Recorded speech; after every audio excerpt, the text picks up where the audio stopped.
We begin today's show with Doug Hughes, the U.S. mailman who made national headlines last week when he flew a tiny personal aircraft known as the Gyrocopter onto the lawn of the U.S. Capitol in an act of civil disobedience. Hughes was carrying letters to every member of Congress, urging them to address corruption and to pass campaign finance reform. The letter began with a quote from John Kerry's farewell speech to the Senate. The unending chase for money, I believe, threatens to steal our democracy itself. Doug Hughes flew about an hour from Maryland into restricted airspace and onto the Capitol's West Lawn, stunning authorities and bystanders. Homeland Security Secretary Jay Johnson said Hughes literally flew below the radar, going undetected before landing on the Capitol lawn. Before taking off, Hughes had spoken about his plans to the Tampa Bay Times.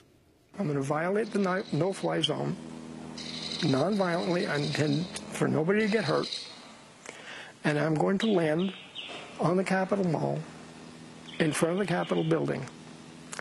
I'm going to have 535 letters strapped to the landing gear in boxes, and those letters are going to be addressed to every member of Congress. I don't believe that the authorities are going to shoot down a 60-year-old mailman in a flying bicycle. After landing on the Capitol Mall, Doug Hughes was arrested and could now face up to 4 years in prison on charges of violating national defense airspace and operating an unregistered aircraft. Despite being under house arrest and forced to wear a GPS monitoring device, Doug Hughes has decided to keep speaking out about the need for campaign finance reform. He joins us now from his home in Ruskin, Florida, under house arrest. Doug Hughes, welcome to Democracy Now! Good morning. Thank you for inviting me. It's very good to have you with us. We're just going to try to bring up the sound of your microphone because we can hardly hear you. But can you describe what exactly you did? Well, this stages for quite a while. A key part of my plan was... It looks like we just lost Doug Hughes. Now we're getting him back on. You have to understand, we have a truck at his house because he's under house arrest inside as he sits inside in front of his piano. Let's go to the Congress member, Walter Jones of North Carolina, who took to the House floor and talked about the Gyrocopter protest and the need for campaign finance reform.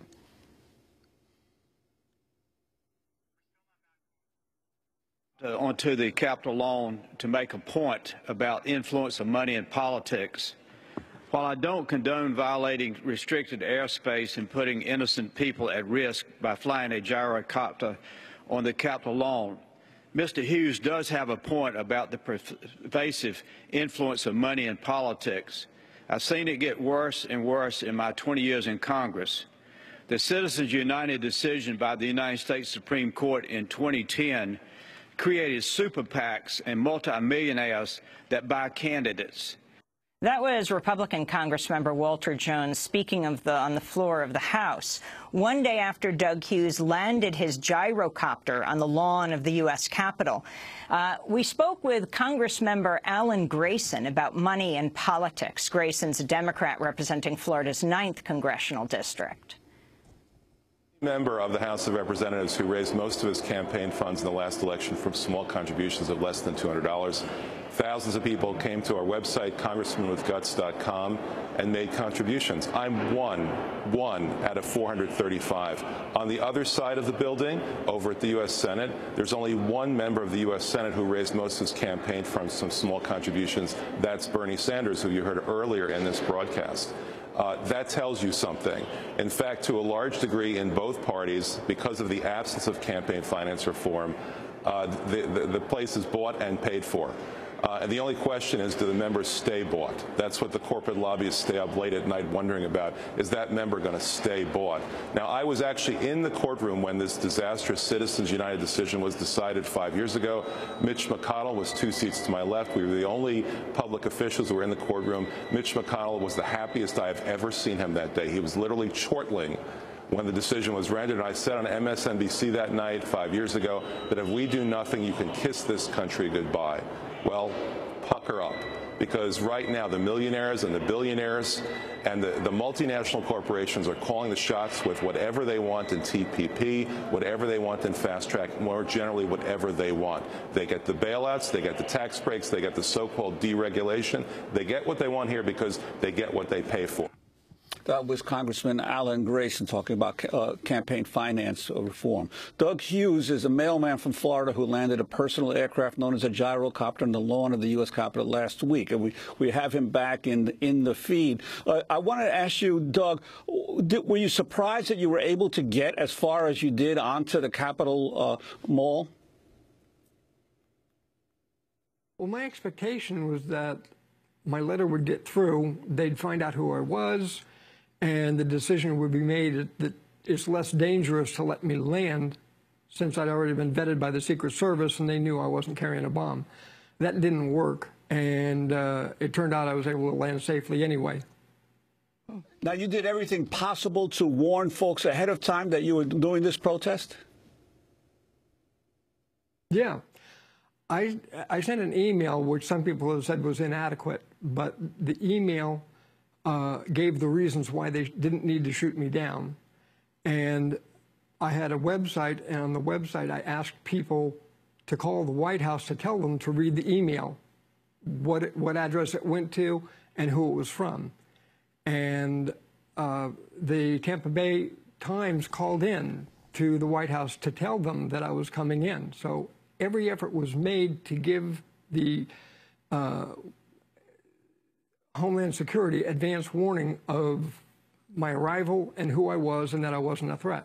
So you fly under the radar, Doug Hughes, in this kind of flying bicycle contraption, a gyrocopter, and you land on the west lawn of the Capitol. You could have been blown out of the sky. Was Capitol finance reform that important to you? Yes.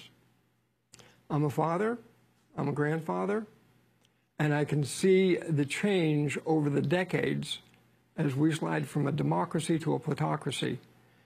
Just like Alan Grayson said, the fat cats are calling the shots, they're getting everything they want, and the voters know it. Across the political spectrum, center, left, and right, they know that this Congress isn't representing the people.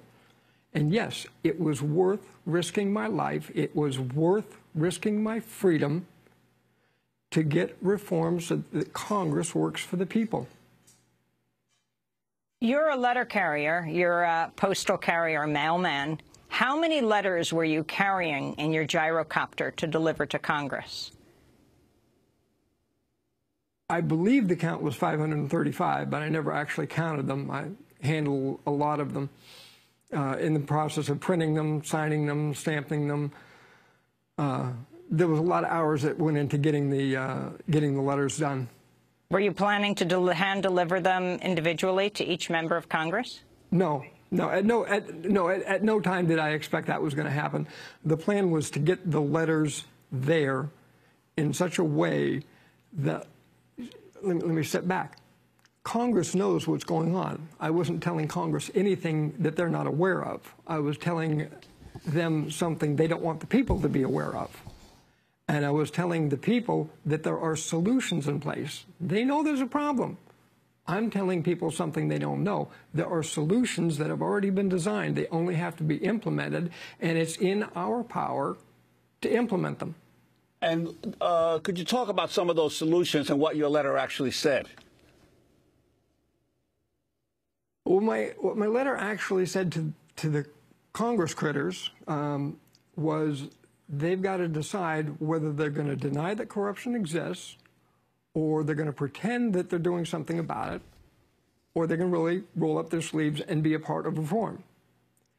But I'm looking to the local media, particularly the print media, okay, at the local level to hold the candidates' feet to the fire and force them to take a stand on real reform and whether or not they're going to vote for it or whether or not they're going to try and take a halfway mealy-mouthed stand on it, which means they're going to try and preserve the status quo. The idea is the voters can decide well if they're informed.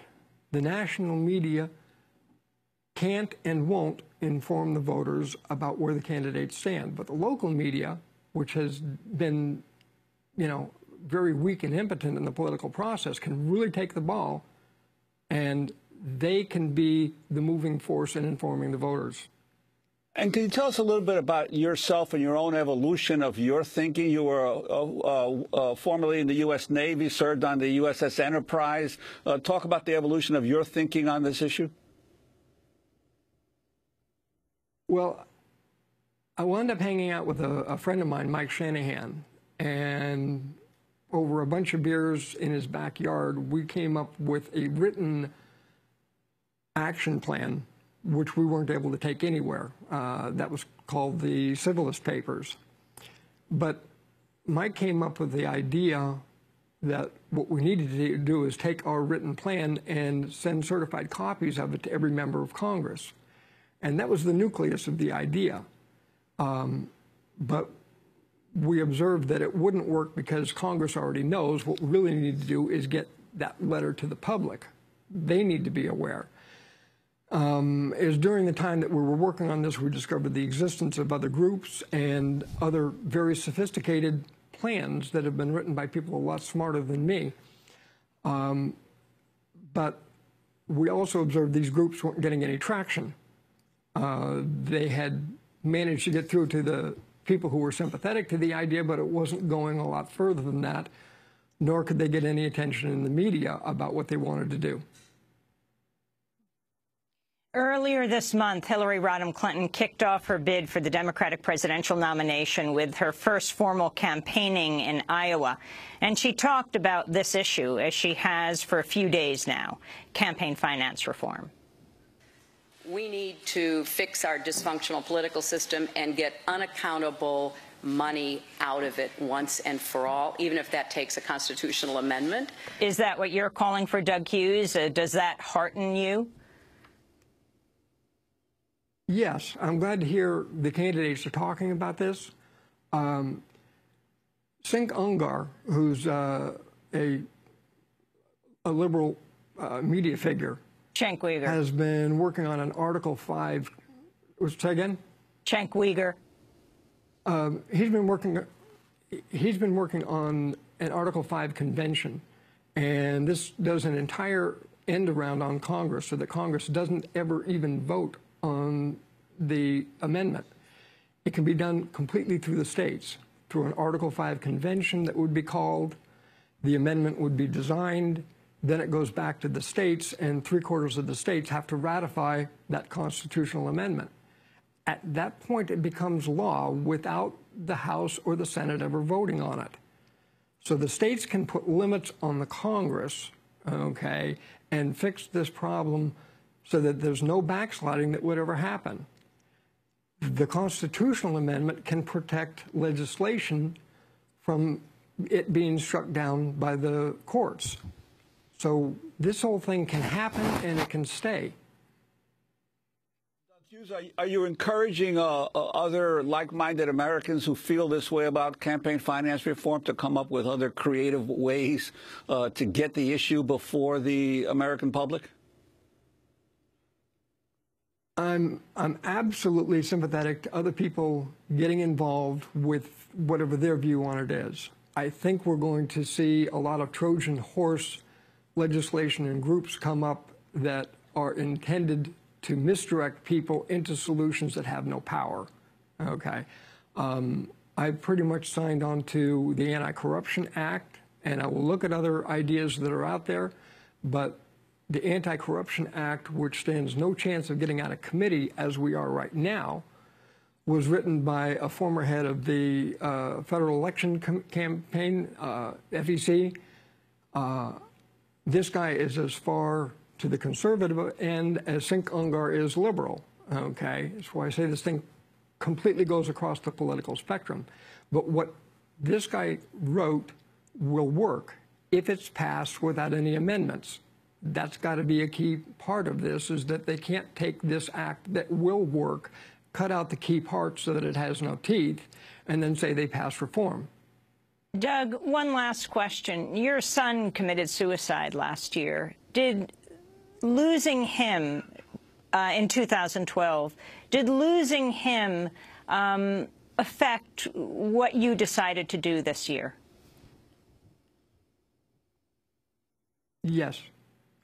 No, I wasn't trying to commit suicide, but his death was pointless. It was a waste, and he had so much potential. I looked at what I had done and accomplished and contributed, and I looked at how we're going to leave this country and this world if things go on the way they are. I've got kids. I've got 2 adult children, and I've got an 11-year-old daughter. I want to hand them a real democracy so that they have the power to control their destiny and their children's destiny. And right now, they're losing that. We're losing that. And it's in our power to restore democracy, and we can find the solutions to the problems that we have if the people have control. Doug, we want to thank you for being with us. Doug Hughes is a postal carrier from Florida who landed a tiny personal aircraft known as a Gyrocopter on the lawn of the U.S. Capitol last week in a protest to demand campaign finance reform. He was carrying letters to every member of Congress calling for them to address corruption. Hughes flew about an hour from Maryland into restricted airspace onto the Capitol's west lawn, stunning authorities and bystanders. He's under house arrest. We're speaking to him at his home in Florida. He faces 4 years in prison. This is Democracy Now! We'll be back in a minute. Today is Earth Day.